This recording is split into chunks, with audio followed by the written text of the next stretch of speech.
तो guys welcome to our YouTube channel. आज की वीडियो में हम वाटर लेवल इंडिकेटर प्रोजेक्ट बनाएंगे, जिसमें हम यूज करेंगे mini breadboard, 9 volt battery, big buzzer,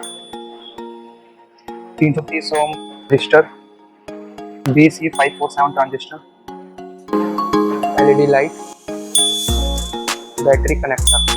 और सबसे पहले गाइस हम BC547 ट्रांजिस्टर लगाने के बाद 100 ओम का रजिस्टर लगाएंगे। और उसके बाद वायर को यहाँ से अटैच करेंगे और एक जंप वायर को यहाँ पे लगाएंगे। एक और जंप वायर लेंगे और यहाँ पे लगाएंगे। बिग बजर उसको लेके पहली वायर उसकी दूसरी वायर बैटरी कनेक्टर लेंगे, उसकी red wire plus, black wire minus. अब हम अपना ग्लास लेंगे, ग्लास में अपनी वायर अटैच करेंगे और अपना एक बैटरी कनेक्टर लेंगे। अब गाइस हम उसको वाटर डालेंगे।